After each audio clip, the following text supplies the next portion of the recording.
This podcast is part of the Batman Universe Podcast Network, hosted by the BatmanUniverse.net. Check out everything related to Batman and the entire Bat family at the BatmanUniverse.net, including news and original content related to comics, movies, television, merchandise, video games, and more. Also, check out some of the other unique podcasts that TBU has to offer. Consider supporting this podcast by becoming a patron on Patreon. Even $1 can go a long way in supporting this content that you enjoy. Look for a link over at the BatmanUniverse.net to offer your support now.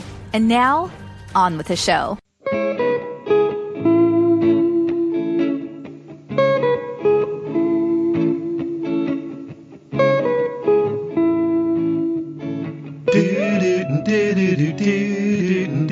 There's a girl in Gotham town who wants to kick bad guys around. When on the roof a suit she found, a suit that felt like home. A lady in a chair with wheels sees that girl, knows how she feels. Together make a solemn deal, they'll never fight alone. I say, Sir Stephanie, you're a fighter. What a bad girl you would be. A delight, a cast about angel naturally. I say, Stephanie, you're a fighter. What a bad girl you would be. A delight, a cast about angel naturally.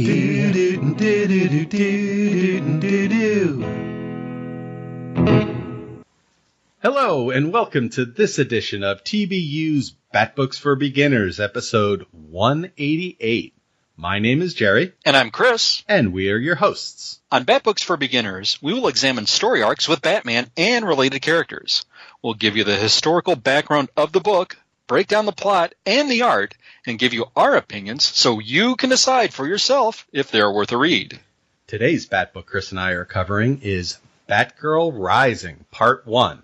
Chris, tell us a little bit about this book. Thank you very much, Gerry. Hello, Bat fans. Thank you for downloading and spending some of your time with us today. Batgirl Rising is a softcover trade that had an original cover price of $17.99, and I confess I'm not sure on the page count on this. One source has it at 168 pages, and another has it at 176 pages. Wow. So I'll say approximately 172 pages and leave it right there. This trade was originally published in July 2010 and has gone through subsequent printings. This trade paperback reprints the first 7 issues of the 3rd volume of the Batgirl series, but note, we are only going to be covering the first 6 issues of this series. The material would be reprinted again in a volume titled Batgirl, Stephanie Brown, which came out last year, and that volume reprints the first 12 issues of the series, and it's also available on Comixology. These issues that we are covering were originally cover dated October 2009 through March 2010, and were each cover priced at $2.99. If you're interested in obtaining a hard copy or floppy version of these stories, you may want to go the trade route, as the individual issues are fetching very collectible prices. New and used copies for the trade paperback that I saw were all over the place, but for the most part could be found for less. Now, for our creative teams, per usual, I'm going to go off my memory and some online resources. Our writer is Brian Q. Miller. Miller began working on Smallville as an unpaid intern during Season 5, a job he held for 2 seasons before being hired as a writer's assistant in Season 7. Through his work on Smallville, Miller met creator, comic writer Jeff Johns, who introduced Miller to the editors at DC Comics. Now, through these meetings, Miller landed a 3-book arc for the Teen Titans in 2009. Now, I know I watched Smallville during its original run, but I first would notice his name here on Teen Titans. From October 2009 to July 2011, he wrote the relaunched Batgirl book, featuring Stephanie Brown. Now, Miller is currently working on a Kickstarter-funded graphic novel titled Earthward, and Marcio Takara is producing the artwork. You can find Brian Q. Miller on Twitter at Brian Q. Miller. The cover art to these issues was provided by Phil Noto. Now, these issues were penciled by Lee Garbett. Lee Garbett is a British comic book artist born in the West Midlands. And if you do research a lot of comic talent from the UK, you could guess that he would work on the British anthology series 2000 AD at some point in his career. And in this case, you would be correct. Most notably, he also was on the series London Falling, co-created with Simon Spurrier. He also worked on a Judge Dredd strip for the Judge Dredd magazine. Now, in 2011, he drew a 3-part crossover for Marvel titled Identity Wars, which took place from the Spider-Man, Hulk, and Deadpool annuals. Now, if you also listen to the Professor Frenzy Show, a plug for the other podcast that Gerry and I co-host, you know that I am a huge fan of the Image Comics title Skyward, where he is the artist and co-creator, and you can find him on Twitter at Lee Garbett. Now, I think we should do this podcast a little bit of justice by taking a very quick look at the title character of Batgirl, this particular Batgirl, Stephanie Brown. This character has a very, very long history, and I know we detailed her a little bit in a prior episode, but I'm just going to give over some very broad brushstrokes. Stephanie Brown first appeared in Detective Comics number 647. That was cover dated June 1992, and she was created by Chuck Dixon and Tom Lyle. She's the daughter of the villain called Cluemaster. She has the distinction of being the only character to have been both Robin and Batgirl in mainstream continuity. The character had a teen pregnancy storyline in 1998. She was killed off, but it was later to be revealed as a ruse, and she can be found in recent issues of Detective Comics. Now, over on Amazon, this trade paperback has a rating of 4.5 out of 5 based on 16 reviews. And over on Goodreads.com, this has a rating of 4.19 stars out of 5, based on 3,562 ratings and 114 reviews. But before you stop listening here, wait just a minute. What do Gerry and I think of this? You'll just have to stay tuned. And with that, I shall turn it back over to you, Gerry. Thanks, Chris. So we're going to talk about this story after a few messages from some of our friends.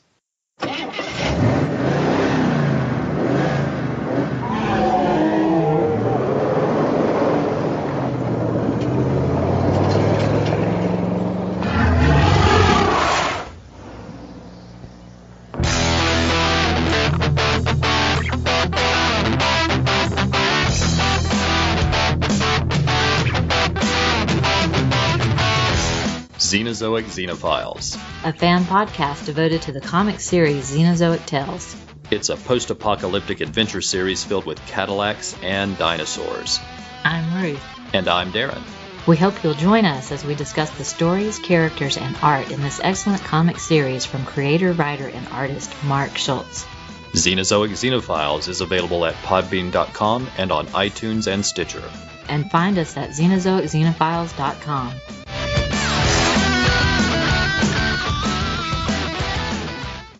Welcome back. Here is the story of Batgirl Rising. So there's a big thing to note here before we get started. Dick Grayson is Batman and Damian Wayne is Robin, and we can talk about why a little later. And also Barbara Gordon is Oracle and still in the wheelchair. So those are a couple of setup ideas to get us going here.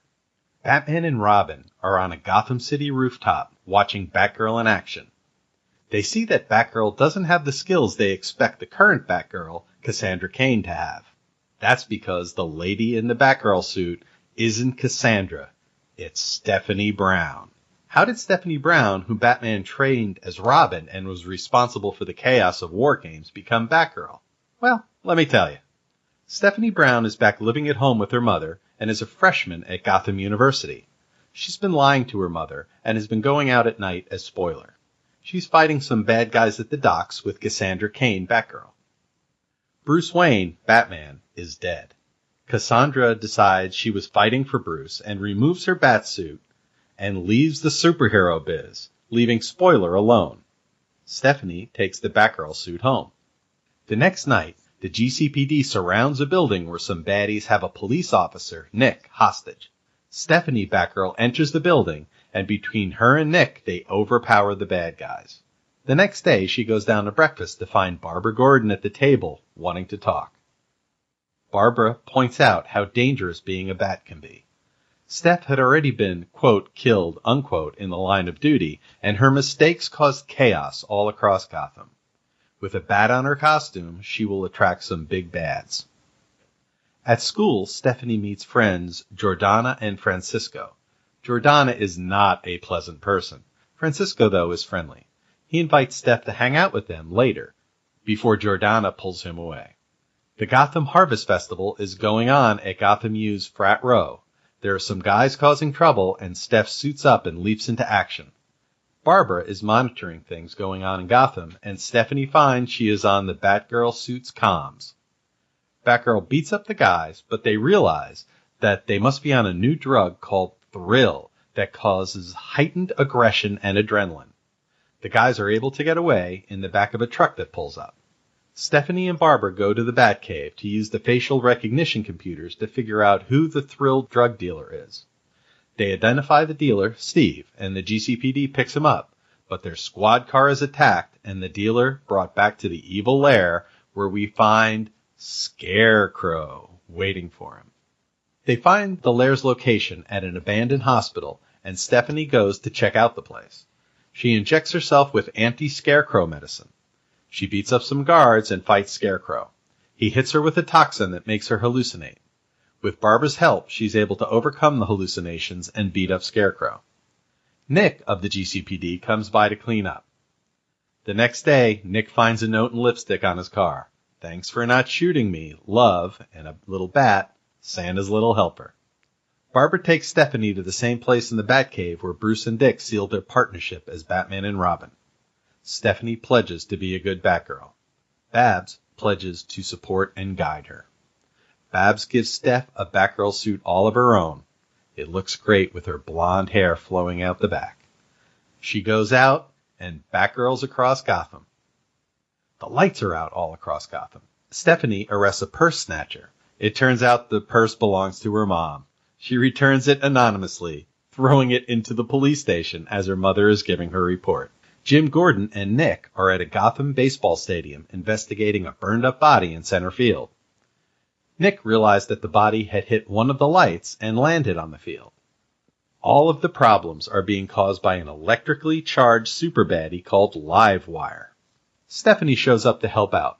She sees Nick and says, "Hey you," as she swings by, which causes Gordon to question his familiarity with Batgirl. Batgirl faces off against Livewire and is lucky her suit is insulated. Another incident, the big bad Diesel has taken over a Gotham building and caused it to burn baby burn. His blood is super flammable gasoline. Stephanie confronts him. Batman and Robin show up before she can defeat him, and this is what Diesel has been waiting for. Damian is punching Diesel when Batgirl throws Oracle's freeze batarangs, which cause both Diesel and Damian to freeze into ice. Damian is predictably unhappy and later confronts Stephanie about her incompetence. Dick also confronts Babs about Stephanie as Batgirl. Stephanie goes to the Gotham U library and meets Francisco and Jordana. Turns out the building that was set on fire was Francisco's father, who is into some shady stuff. Babs and Nick have been set up on a dinner date by Jim Gordon. They fight. Babs leaves. Batgirl finds Francisco in the diner. He had been waiting for his dad to show up, and he is late. Steph gets into civvies and goes into the diner. Some bad guys get out of a van and attack the diner. She fights many of them off, but is shot and grazed in the head. Don't worry, kids, she's okay. But Francisco, he's taken hostage. An ambulance is taking Steph to her mom's hospital. Uh-oh. Oracle causes the airbags to deploy, and Steph is able to escape.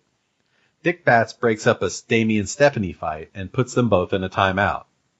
While they are off the board, the pair visits Jordana and play bad cop, worse cop on her. Turns out Francisco's dad is a gambler, expanded his business but got in over his head and owes money he can't pay back.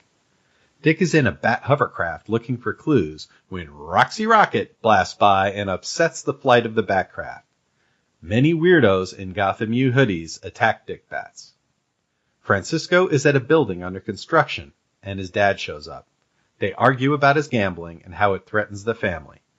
A woman called Roulette, who has apparently been running this, releases Francisco because the attention the activity attracted got many people to bet on which Bat family member would win the fights.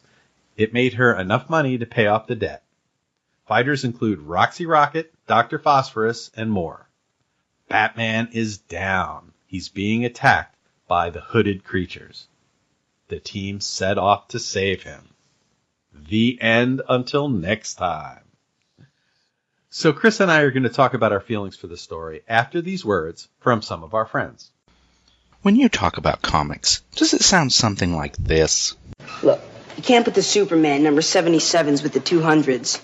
They haven't even discovered red kryptonite yet. And you can't put the number 98s with the 300s. Laurie Lamaris hasn't even been introduced. Or maybe it sounds a little more like this. You think Mighty Mouse could beat up Superman? What are you, cracked? Why not? I saw the other day he was carrying 5 elephants in one hand. Boy, you don't know nothing. Mighty Mouse is a cartoon. Superman is a real guy. No way a cartoon could beat up a real guy. Yeah, maybe you're right. Would be a good fight, though. Hello, I am the constantly caffeinated Clinton Robinson, and my comics discussions can go to both extremes, but generally fall somewhere in between. On the Coffee and Comics podcast, I will review comic stories and other comics-related topics that can be enjoyed over a cup of coffee. So pour the coffee, or other beverage of choice, and join me on the Coffee and Comics podcast, available on iTunes and coffeeandcomicspodcast.blogspot.com. Welcome back. All right, Chris, what'd you think? Gerry, I'm so glad to be a part of this podcast because it makes me reread some stuff that I initially would never have thought to have reread. And I confess I'm one of the people that really didn't care for the Stephanie Brown Batgirl initially, but this swayed me to really, really appreciate and like the character. The writing was excellent. The artwork was good. I think Abnett gets a little bit better as an artist as he goes along, but I forgot how much icon imagery here, how much of the dynamic we had with Damian and Steph, especially the dynamic between Steph and Barbara. How well was that depicted? Yeah. I forgot about the waffles. Here we had the waffles, which would be sort of synonymous for those who really, really love the Stephanie Brown character. Whew, there was just a lot to like here. That's my initial impression. I know we're going to do a deep dive, and we'll have a lot of things to talk about. What did you think, Gerry? There's, a lot, just like you said, there's a lot to like about it here. So Dick, in this case, is Batman, and Damian is Robin, and that's something that I love. I love the Morrison run of Batman and Robin with those two, and I just think that it's really a lot of fun here. So just, for folks that aren't maybe as familiar with Stephanie Brown, right? As you mentioned, she's the daughter of Clue Master. She's been Spoiler.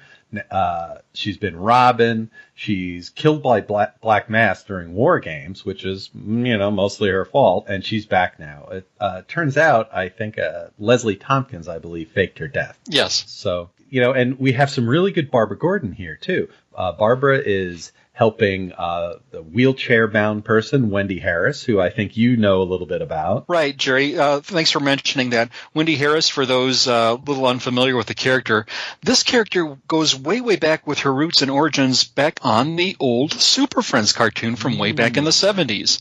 And she was paired, with Wendy Marvin and the Wonder Dog.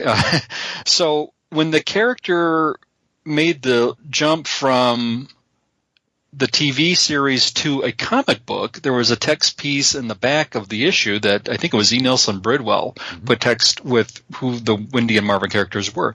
And it was said that Wendy Harris was the niece of a detective named Harvey Harris who gave Batman his training. So that was really cool.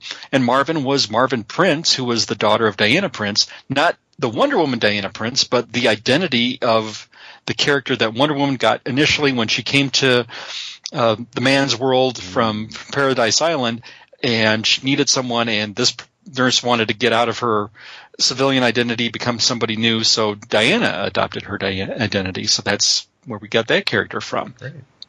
Now, this has sort of gotten a retcon feel to it. Wendy Harris, instead of being the niece of Harvey Harris here, she's the daughter of Calculator, the character, the villain. Yep. So we see her as a paraplegic. This was the result of some of the incidents that happened in an Oracle 3-part miniseries. Prior to that, she was a co-caretaker of Titan's Tower in Teen Titans around this time, along with Marvin. So it was nice to see the Wendy Harris character back here, and I was pleasantly surprised, and I had forgotten this is where she was. Yeah, and it's great seeing Barbara Gordon helping her out and trying to break through some of the problems that Wendy's having. And she's also, in this case, helping out Stephanie. So this is really, really good Barbara Gordon stuff. She's as Oracle in this story. She's in a wheelchair. She's on the comms helping Stephanie deal with the problems. She's really helping train Stephanie in a different way than Batman trained her as Robin. And this is really interesting stuff. Stephanie is a very unique character. She has a lot of young energy. She's a little snarky. She kind of reminds me a little bit of Burnside Batgirl. Just a touch, but she's her own character for sure. And, she's going to college. And one thing I really found interesting in the story is that she's taking classes, and one of the classes is philosophy. And they're having discussions about free will and free action. Are we free when we have constraints on our choices? And most of these books, when they bring in philosophy and stuff, it's just jibber jabber and something to talk about as you go on. But this one feels really for real, like it's a real part of the story. The philosophy is an important thing that is part of what Stephanie is dealing with in her life. And it doesn't seem hokey at all, and with her, and I think Scarecrow is a good character to be facing off against. Scarecrow, they get into a very interesting conversation as they're fighting. And it really, I was really taken with it. I really liked that piece of it. Gerry, yeah, you mentioned two things, and let me kind of give my take on that because I had that in my notes as well. They do make a point of the philosophy class and the exchanges you have there. I thought that was really good. One thing I thought was unusual, they refer to the class, I think, as a 400 level class, which I'm kind of surprised that a freshman is taking this. And they keep repeating over that this was a required class that she has to take. And I wondered, well, one of two things. Is she that intelligent where she's into this class? But I thought, seeing it numbered as a 400 level class, unless something changed since I went to college, you would not necessarily see a freshman in a 400 class. Yeah. But I'm nitpicking a lot. Another thing, too, you mentioned the Scarecrow. Mm-hmm. I think the series could have gone in two different directions here. When you're getting to this point of having a third issue, do you give Stephanie Brown an original villain, or do you give her an established foe to take on? Mm-hmm. And I kind of like the direction that they gave her an established foe and somebody who was formidable. This was not a C-list villain in Batman's Rogues Gallery. This was somebody very, very, very cunning, and you could see his smarts and you could see his evil and devious thoughts, and this was good. I'm glad she had to face somebody of a villain of this caliber, and having the wherewithal to take them on, and just seeing the exchange and sizing up that foe. One of the nice panels was just to see how different they are in size too, with how Abnett depicted them. You got to see them in profile, and he just towers over her in one panel, and I thought that was very, very imposing. So I'm glad you brought up both of those points. I have to mention before I forget too, and I don't know if the covers are reproduced on the volume. I'm pretty sure they were. One little side though, the cover to number 4 was Phil Noto, and that's where Batgirl gets her new costume, and it's insulated. And on the bottom, one of the villains says, "What's your scene, baby? We got to know," which was a tease to the 66 That's right. Batman TV series, which had the Yvonne Craig Batgirl theme. So I thought that was a nice little nod to the former Batgirl in TV. So that was really cool. That's great. Stephanie has a really cool internal dialogue throughout this. And I really enjoyed following it. It really helps define her character. She thinks about the mistakes she's making, and she's also, at one time she's saying, "Oh, that's it. I'm done with crime fighting. No more crime fighting for me. Well, maybe tonight, but after tonight, no more." She's really addicted to this. It's a thrill thing, and it's not maybe the healthiest reason to be Batgirl or to want to be out fighting crime, but it's definitely compelling, and it makes her kind of a very unique character. And even, she had been beaten up pretty badly during War Games, and Barbara mentioned that she used Steph's, obviously fake, autopsy photos to dissuade other people from becoming bats themselves. And I thought that was an interesting touch, too. When they were in the Batcave, it was really interesting as Stephanie was looking at all the different bat suits that are kind of up in memoriam, Jason's suit, etc. Barbara says, to have a suit here, you have to stop being a bat. And sometimes that's not for a good reason, right? thinking of Jason. One of my favorite scenes in the whole series was that moment right there. And if I could pick a favorite, that probably was it. So I'm glad you mentioned that. Yeah. And the other one that I really liked is they're fighting. Somebody says to her something like, well, who do you think you are? And Stephanie says, I'm Batgirl. And Babs is a little cut in, and Babs is saying, yeah, maybe. I think maybe that's right. So I thought that was a really cool scene as they're kind of, it's feels like a win. As they're trying out Stephanie's new batsuit, it was kind of cool as she was setting off, like, oh, well, usually we take a couple of nights to get baseline readings and stuff. And she's like, we'll do it. We'll do that another time. I got to go out and beat some people up. And I thought that was kind of cool. And it made me think, the technology behind these bat suits. They would have to do things like that. I thought that was kind of a neat touch. That was, I speak of the technology too. One little thing though, I think it was in issue 4 where she's fighting Livewire too. A lot of people were on flip phones. Yeah, it was kind of unusual. Maybe that part didn't age well, but hey, who am I to say? I still carry a flip phone. I'm not with it. I'm probably the only person in my office that does not have a smartphone as of yet. And I was getting a little ribbing from the coworkers. I'll get on board before the year's out, I'm sure. But I thought that was kind of a nice touch. Yeah, and it's funny you mentioned Livewire. There was a really great sequence. It's not only writing, but the art together really made this work. It's a sequence where Livewire is blasting electricity at Stephanie, and the batsuit is insulated, and it's her first night out in it, so she doesn't even realize that the suit is about to save her life. And Livewire is giving one of these traditional, you may be fast, but you aren't faster than lightning. And she's like, lightning, as, the suit is absorbing it. And at the end, she's like, are you going to punch me now? I thought that was really funny. I got a chuckle out of that. I also, there's also a lot of Dick as Batman and Damian there, a lot of interplay. And Damian and Stephanie, Damon doesn't trust Stephanie, and they have a lot of back and forth between those two. They fight a couple of times. Damian is stalking her and giving her, what do they call it? Something like omen stink eye or something like that. That's so true, yes. Really funny. I'm glad you mentioned that too, Jerry, because we do get a lot of dynamic and interaction with the Bat family, which I think is sort of lacking in some of the titles to a degree. But, how refreshing was it to see an honest and open exchange between Barbara and Steph mentoring her, and Damian just being this little bratty prick, if you will, with that. And, we even got a little bit with the social scene, an arranged date for Barbara and Stephanie talking to Tim, and a nice byplay.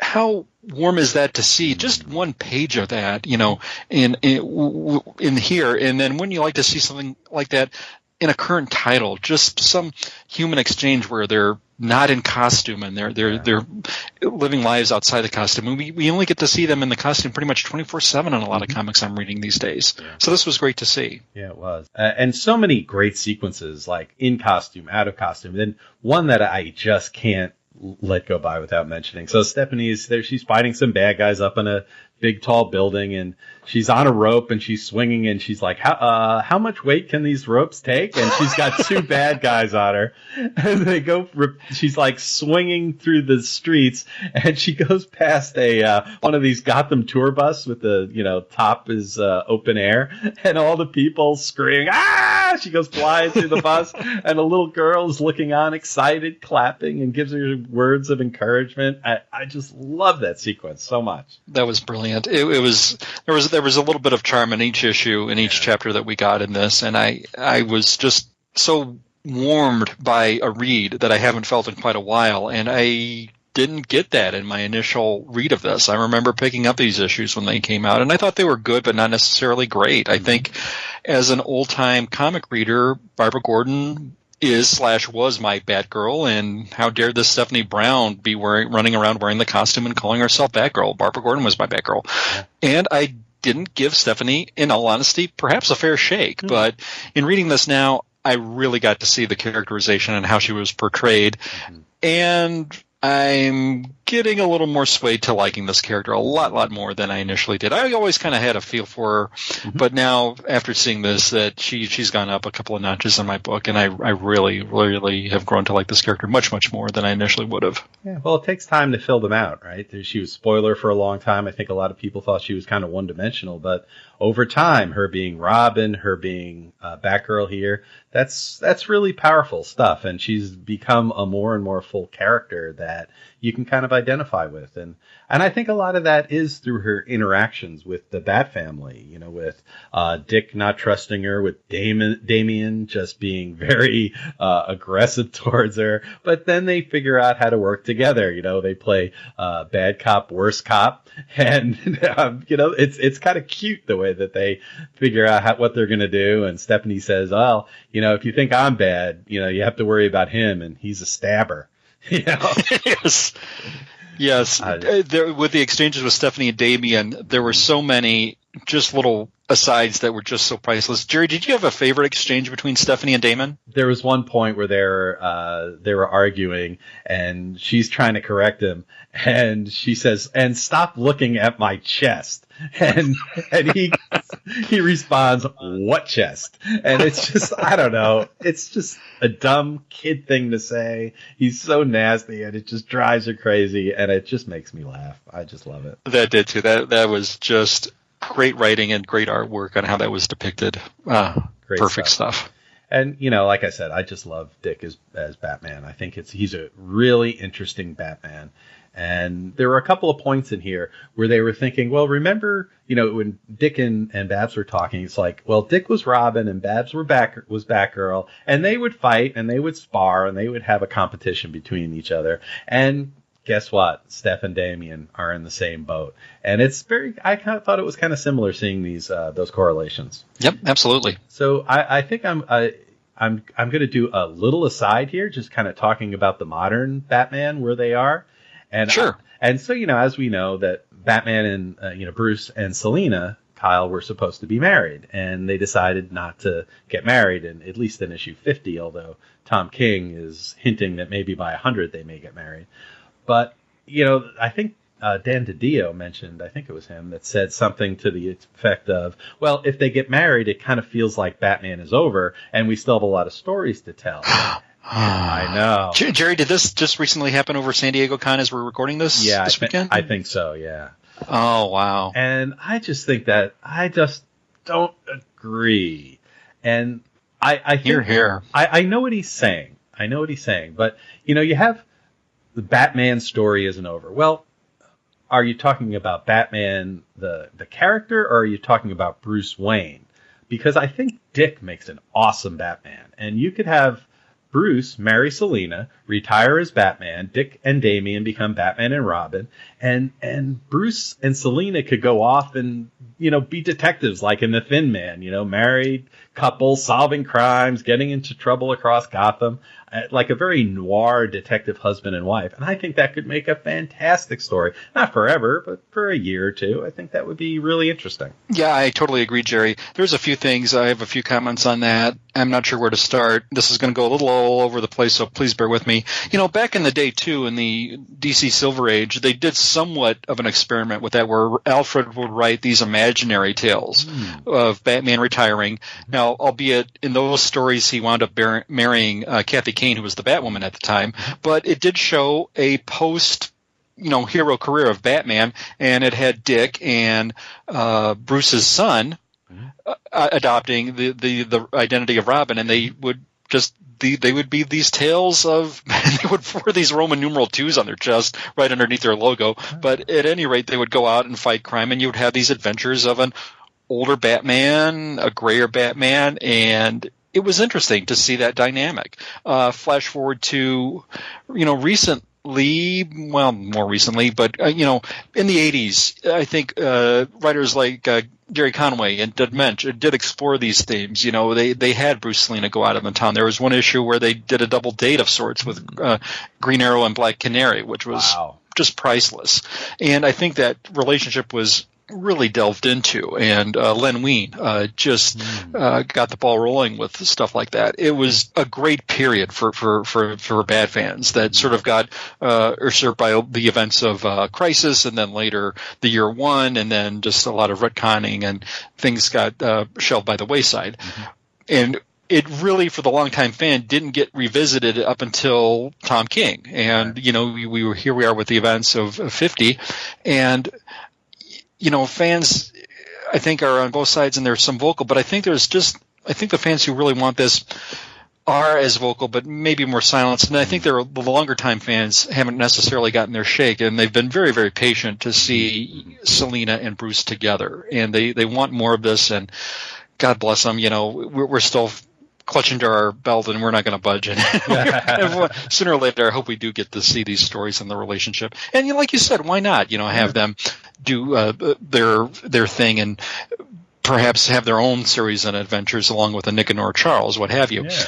And one thing I did see, I was replying to a tweet this past week, and somebody said their first Who's Who comic was the one that had the Catwoman, depicted. And I said, oh yeah, I remember that issue. Dave Stevens did the Golden Age Catwoman. And I went to look at that page, and under it said, what's her real name? Selina Kyle Wayne. And I thought, in marital status, married. I said, holy cow, they stuck to their guns with that. Isn't that refreshing to see that, there was that conception, there was that Catwoman, that indeed somewhere in the DCU there was a married Catwoman, and her last name was, Wayne. She adopted that name. Yeah. And I only wish we could have seen more of that post-wedding life that they may have had, but we never really got to see in comics. But hopefully someday we'll get there. Yeah. So thanks for letting me roll for a little bit there. I love Gerry, it. I appreciate it. Hey, Bat fans, you gotta love the Bat stuff. So for this story, where do you think you would rate it? And, is it a must-read? Is it a recommend? What do you think? Gerry, my rating is a solid 4 out of 5. I really like the last volume, and I thought I'd like the last volume that we reviewed with the Paul Dini detective stories a little bit more than this. But I like this one with the same type of grade, but for different reasons. I think this was more of an introspective read with the characters and seeing how they develop. I thought the artwork was fair. I think Lee Abnett has developed much, much more as an artist, though, and he's evolved quite a bit from seeing the work here that he's done approximately 10 years ago to the work that he's done now on the title Skyward. Here's where I'm going to get into a little bit of murky waters, though, because from a must-read standpoint, it's got to sort of have something in this volume that I would think would be canon. Did it establish some things here? Yeah, there was the bit with the waffles, and there was the small touches. One of the things that's going to hinder my score a little bit, though, and it's certainly no fault of the authors and the artwork, is that I have to keep reminding myself this is a show called Bad Books for Beginners. There were a lot of things alluded to here that a new fan wouldn't know. I mean, if you pick up a Batgirl book, I think the person's going to think, hey, this woman is blonde, Batgirl's a redhead. Do they explain that here? Well, they get there, but there's a lot of other things, too, which the trades never really do itself any favors, is explaining things in a little editorial notes, which I'm sure, would have helped a reader looking at this from a new perspective. This is a story that is beloved by fans, in a series that was beloved by fans when it initially came out. I think it does hold up well, for the most part. But for somebody looking at it from a new lens, I think just the way it's presented doesn't do itself any favors. I think a text page is certainly needed in a lot of trade paperbacks that kind of set things up with where things are, with where's Bruce Wayne? Why isn't he Batman in this? Little things like that, which kind of hinder and take a potential new reader out of the story. And again, certainly not fault of the creators at the time, but I am going to give this a 4 out of 5 and a marginal recommendation. Please, by no means, don't jump on me, folks. I'm only looking at putting that out there from a new reader perspective. Sure. Not somebody who loves Stephanie Brown and loves this character. I am recommending this, but just with some mild reservations. Gerry, how about you? What's your rating, and would you say this is a must-read? Well, I have to say that I went into this with I like Stephanie Brown. I've always liked Stephanie Brown, and I read this a long time ago, and it must have been very quick, and because I didn't really internalize it, and there was a lot I had to be reminded of in this story, and I just thought it was great. I loved the whole experience of reading it. I couldn't wait to turn the next page. I couldn't wait to get the next issue. I just thought that the interplay between the Bat family, for me, I know I've mentioned this on the show before, that the heart of my love of Batman and the current, things that are going on in the Bat world is the Bat family and the relationships amongst the Bat family members. And I think not only is this an important, Stephanie Brown, here's her as Batgirl. This is how she became Batgirl. I think it's got interesting things for continuity, for the canon, if you will, for the Bat family life. But then it has a lot of complex interactions between Stephanie and Oracle. Great Oracle stuff, great Dick stuff, great Damian stuff, and the correlations between them as Dick and Babs are kind of arguing over what to do about Stephanie, and it's kind of evoking their past relationship. And I just think that this is so central in so many ways of some of these kind of interconnections between the Bat family. I think that this isn't one you mentioned, and 100% correctly, that new users could be confused by this. It may not be even obvious to a new reader that Bruce Wayne isn't Batman here. And it's just like, is Bruce Wayne going out with Barbara Gordon? What are they even talking about? So I could see the confusing aspect, but for me personally, I just loved reading it. I thought Stephanie was so compelling. I would give this a 4.5 out of 5 for me. Mm-hmm. And I could even see myself coming back in a couple of weeks and giving it another read and giving it a little higher, maybe even a 5. I really do. I really love this, and I thought it was just what I read Bat family books for. Now, obviously, I would recommend this. There are some muddied plot pieces. I know with Roulette, that was a little confusing. What Diesel was up to was a little confusing as to the plan. Played for laughs, it worked in context of the story, but I think if I gave it a real close look, I'd be like, what is even going on with these characters? But I would definitely recommend this story. Well put, partner. Appreciate your thoughts on that. Yeah. Yours too. Great stuff. Now, I just wanted to remind everybody not to forget to check Chris and I out. This is not the only podcast that we do. We also do another one called The Professor Frenzy Show. Now, by this time that this episode is aired, gosh, we've released 12 episodes of the Professor Frenzy Show, and this is about indie comics and other pop culture topics, and we've been having just a great time doing it. So check the show out. You can search on iTunes for the Professor Frenzy Show, and we are seeing some really good comics these days. You can get Chris on Twitter at BTO and Batbooks, where he reviews Batman adventures on Batgirl to Oracle, and you're doing all kinds of stuff over there now, aren't you? Jerry, thanks so much for mentioning it. Yeah, I recorded my last segment. One of the things I do also on that show is I review the Nightwing title in a brief segment that I love to call Night Watch, and I look at it from a shipper's standpoint. And we've got some Nightwing and Batgirl shipping, some Babs and Dick, like the old days going currently on in the Nightwing title. So I'm really curious to see what others think of this and what, of course, Stella's thoughts are. That's Stella, who does host the Batgirl to Oracle show. On top of that, I review the Batman Adventures comic in chronological order. The Batman Adventures comic from the 90s was based on the animated series that aired at the time. Now, along with that, I'm still torn because we also have Archie Meets Batman 66, and I bring that up because way back in the day, I used to review the Batman 66 title over on the Batgirl to Oracle show. So drop me a line on Twitter. Do you think I should put the Batman Adventures on hiatus, or should I continue and review all three? A wealth of material for me to look at, whereas before there was, I was looking for something to do on that show, and Stella always said, hey, it's your forum. I will be happy to provide you a forum to look at whatever you want to look at, Chris. And I am so blessed to be a part of the Batgirl to Oracle podcast. It's a monthly show. The new episode is going to drop, I think, this week. It might even come out prior to when this episode drops. So, Batgirl to Oracle, thanks for the plug. Jerry, can listeners find you on the Batman universe and on Twitter as well? Yes, they sure can. For the BatmanUniverse.net, I review Batgirl and Catwoman. So that Catwoman one is a wild one, and I'm looking forward to doing more about Catwoman. I've done one issue so far, and more to come. Yeah, and I can't wait to see where Batgirl goes with a new costume, a little bit new creative direction as well, forthcoming. So yeah, I kind of like the new costume look a little bit myself. So definitely. So you can catch me out on Twitter at Professor Frenzy, where I cover my favorite comic books, DC books, indie books. I talk about Dark Shadows. We live tweet horror movies on Saturday nights at the hashtag Spenguli, and that's always a good time. Lots of fun. Last night was Barracuda at the time of our recording, so yeah, we got on board with 19. I think it was 78 was the Barracuda came out. Oh boy, and what an ending to that movie! Not a great movie, upsetting ending, and I think that's enough about that. But next week is a good one. It's the Munsters, so Munster Go Home. So I like that movie a lot. Yeah.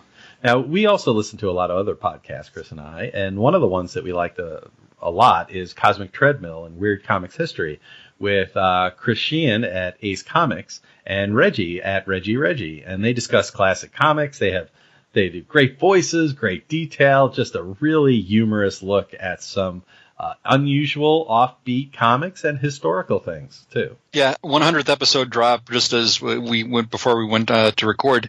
Wow. Congrats on the milestone, guys! Very, very, very proud, and something to really, really great job in and out. So congratulations. Congratulations, guys. We also listen to just about everything by the Sutherlands, which includes Warlord World, Xenozoic Xenophiles, Trekker Talk, Sensational Slews, Fantastic Fantasies, convention correspondence, just so much great content that comes out of them. You should definitely go out and check them out at Rad Adventures. You can find them out on any podcast network, iTunes or whatever, and they'll be out there. Yep, Darren and O'Sullivan, great friends of the show, great friends. Love following their tweets with all their travels and just all the information. Just, you want to hear a fine podcast, check those guys out right there. Absolutely. We also listen to the podcast from Randy Andrews, who does Soundtrack Alley and Gen 13. And he recently did a panel at O-Comic-Con in Council Bluffs, Iowa. And it's called Soundtracks Roll in Nerdy Movies. And you can go out to check him out on Twitter. I'm sure you can find him out there somewhere. And you can see some of the information. I think he did a recent episode on his panel. So that's great stuff. Yeah, Twitter handle Randy the Comics Nerd. You can find him at Randall Andrews 1. Terrific stuff. We also listen to Clinton Robeson on Coffee and Comics podcast, which is he covers a comic book in the amount of time it takes you to drink a cup of coffee. So being a coffee drinker myself, I really appreciate that, and Clinton does a great podcast. Also listening to Longbox Crusade and Saturday Matinee Theater with Pat, Jason, and Jared, and Delvin.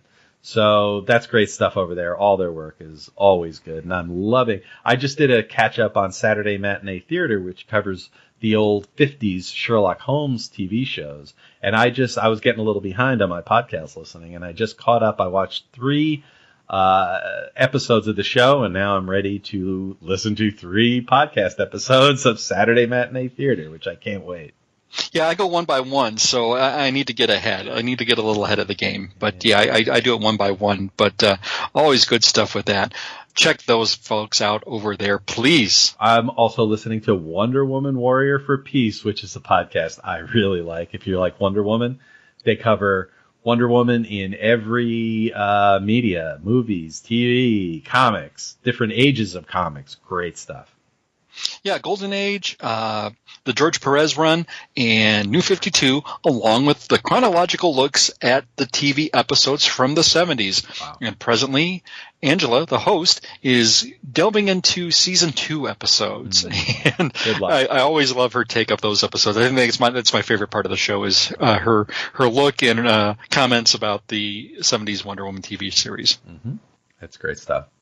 Also listening to Parlapod, so I think they're doing a kind of a revamp of that show, which is going to be really exciting. That's John Benedict, and he does a terrific show over there looking at comic books. Also listening to Selling Out by Dave Schultz, who just did a very interesting episode on being imprisoned, which is something folks should definitely check out. Great stuff over there on the Selling Out podcast. I listened to Monster Kid Radio by Derek M. Cook. Great stuff if you like old-fashioned monster movies. Really terrific. They did, I think it was The Giant Claw most recently, and that was a great discussion they had over there on Monster Kid Radio.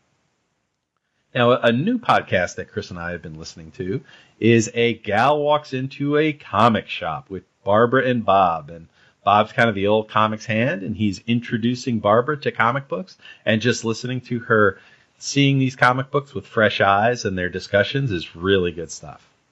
It is. I was fortunate enough to sort of get an acknowledgement from the past episode. They tweeted out, what Spider-Man books, they did a look at Steve Ditko on his recent passing, and then they come back to their audience and said, well, what other Spider-Man books would you suggest? And I suggested one, and one of the ones I mentioned, now they got a ton of submissions, but they did pick one of the ones I selected, and it turned out to be something that struck a chord with Bob, and I was very flattered to get a nice shout out on their show with Professor Frenzy, and we were really very flattered, and Great new friends of the show, and I can't recommend A Gal Walks Into a Comic Store enough. This is a really interesting format, and I appreciate someone like Barbara being so willing to look at the comics medium and seeing what's out there, and seeing her take on this. Yeah, terrific stuff. Folks should check it out. So we've been getting plenty of comments and social discussions and shout-outs, and do you have some of that, Chris?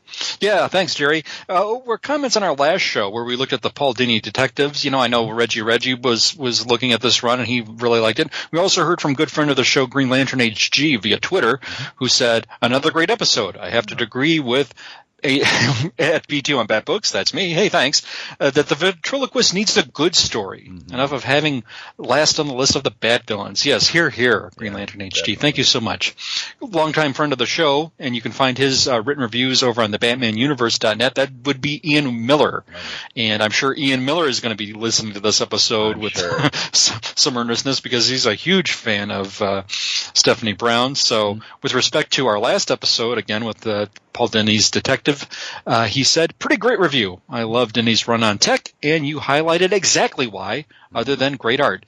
Each story is such a well-crafted piece of narrative and characterization. Everything satisfies. Well, thank you, Ian, and I hope you're listening to this episode. And please don't throw me any objects at me. I did. For the record, I did recommend this, but I did have some slight reservations with the way this was packaged, and I did give it a good rating. So I hope you liked our take of this particular tome. Yes. Now, we also had likes and retweets on Twitter from Dean Miller at DeanMiller1A. Dustin Fritchell at The Bearded Bat Chief. Hey, thank you so much, Dustin. We also heard from _man94 at _man94. Brian P. Brewster at Brian P. Brewster. Jared Albridge, the Yard Sale Artist at the Yard Sale Artist. Hey, thanks so much, Jared. Scott X at The Mind of Scott X. Damian Faciandi at Damian _Faciani. Fjorton at Fjorton. Jeff Hunter at Jeff Hunt 349-11855. Again, Green Lantern HG at Green Lantern HG. The Selling Out Show. Thank you so much, Dave. Again, the Selling Out Show podcast you can find and follow on Twitter at Selling Out Show. Playboy at Keaton23 Watch Me. John O'Hare at O'Hare _John. The Too Old Too New podcast at Too Old Too New, and that's hosted or co-hosted, thank you, by Bill Beer, who also chimed in, and you can find Bill at Bill Beer, and he's at Gotham Knight 13. Thank you so much. And of course, Reggie at Reggie. Whew, I hope I didn't overlook anybody, and if I did, my sincerest apologies. Please tweet me, and you can let me know at B2 on Batbooks, and we'll be sure to mention you on our next episode. Thanks, Chris. Well, that's all we have for today. Please join us next time when Chris and I will cover Robin, Violent Tendencies. Ooh. My name is Jerry. And I'm Chris. And thank you for listening to Bat Books for Beginners.